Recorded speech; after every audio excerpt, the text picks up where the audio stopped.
अमेरिकी राष्ट्रपति Donald Trump reciprocal tariff लगाकर पूरा विश्व भर के शेयर बाजार में भूकंप आइन देने छथिन।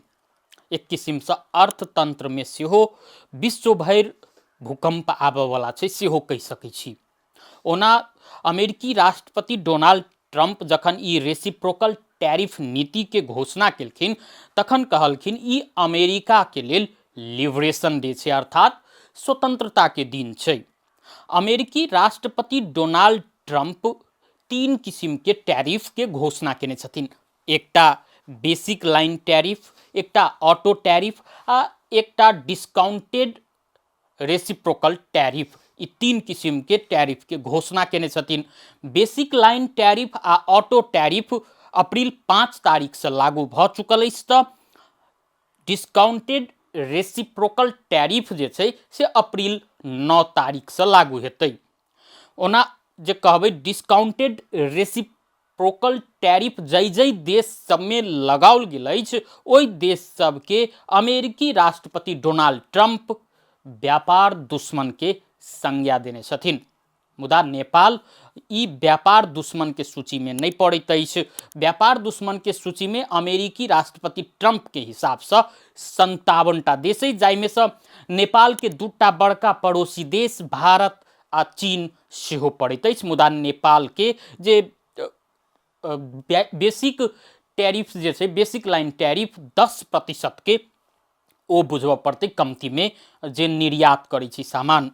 ओना नेपाल के हिसाब से देखल जाए तो ई ट्रंप के नीति से अवसर सेहो साबित भ सकैया, किया तो नेपाल के जे बेसिक लाइन टैरिफ छै अमेरिकी राष्ट्रपति ट्रंप जे घोषणा करने छथिन से नेपाल पर लागू कयल गेल छै।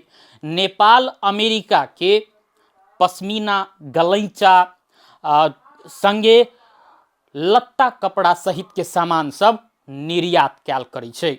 सन 2023 के तथ्यांक के आधार मानी तो नेपाल अमेरिका के ई सामान सब $15 लाख बराबर के निर्यात केने छलैया।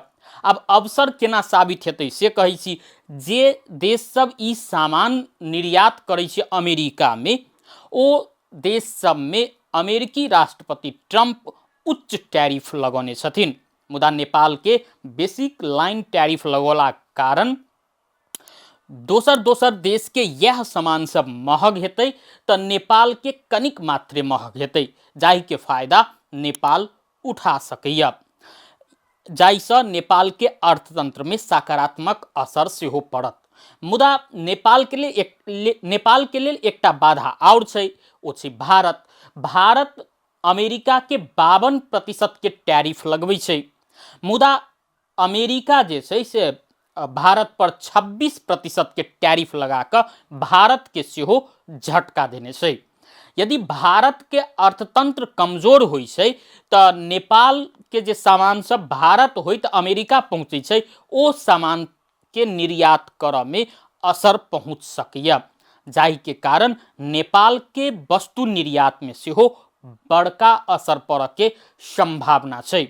ओना नेपाल के लेल ई अवसर के रूप में रहल अर्थविद सबके कथन छै। इम्हर अमेरिकी राष्ट्रपति ट्रंप जे टैरिफ नीति के घोषणा केने छथिन ओहि से पूरा विश्व के बाजार के शेयर बाजार जे छै से धड़ाम से नीचा खसल छै। स्वयं अमेरिका के शेयर बाजार सेहो 4.8% नीचा झरल छै तो अमेरिका के लगानीकर्ता सबके 1-2 दिन में $30 खरब बराबर के घाटा भेल छै। एही से अंदाज लगा सकै छी जे अमेरिकी राष्ट्रपति जे टैरिफ प्लान के जे घोषणा केने छथिन ओहि से अमेरिका के स्वयं कते अखन घाटा के सामना करऽ पड़ि रहल छै। इम्हर विश्व भर के जे बात करबै, विश्व के बड़का बड़का बाजार सबके जे बात करबै तो भारत के 4.5%, इंग्लैंड के 3.5%, जापान के 5.1%, चाइना के 6.3%, जर्मनी के 4.2% के शेयर बाजार सूचकांक में गिरावट आयल छै, जे विश्व अर्थतंत्र के लिए बहुत खराब संकेत के रूप में सेहो देख सकै छी। ओना ई जे टैरिफ प्लान जे घोषणा कयल गेल छै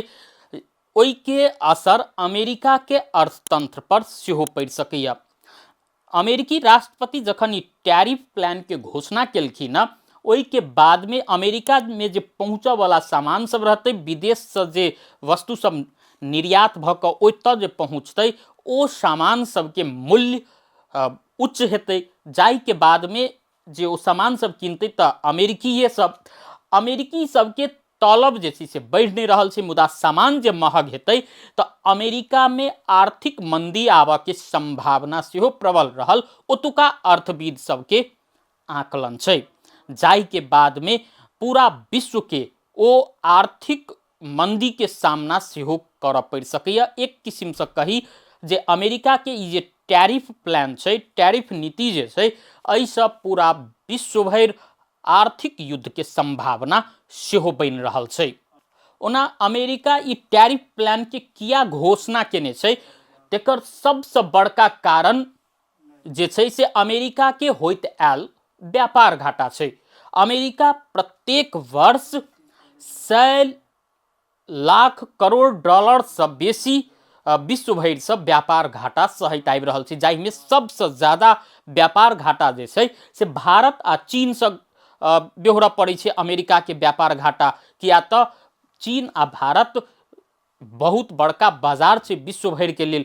चीन से सबसे बेसी अमेरिका के व्यापार घाटा बेहोरऽ पड़ै छै, तैं अमेरिकी राष्ट्रपति ट्रंप जे छथिन से सबसे ज्यादा क्रुद्ध चाइना के व्यापार नीति से छथिन। तऽ भारत के जे प्रधानमंत्री छथिन नरेंद्र मोदी के नामे लऽ कऽ कहलखिन जे नरेंद्र मोदी हमर असल मित्र तऽ छथि, मुदा व्यापार के मामला में भारत बहुत बेसी कठोर छै, तैं टैरिफ नीति जे छै से भारत पर सेहो लागू हेतै।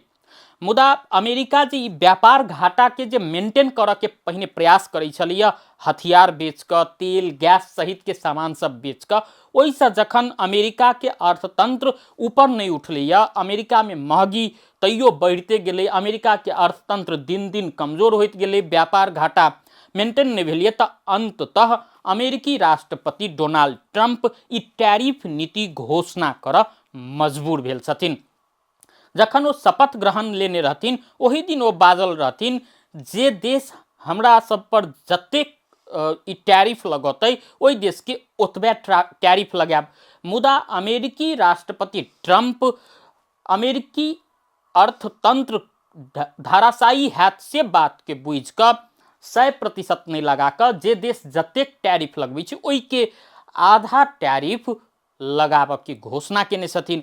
मुदा अमेरिकी राष्ट्रपति ट्रंप के ई टैरिफ नीति अमेरिका के अर्थतंत्र के लेल कतेक सहायक साबित हेतै ऊपर उठाबऽ में, आ विश्व अर्थतंत्र में केहन असर पहुँचतै, एहि के लेल किछु दिन रुकऽ पड़त।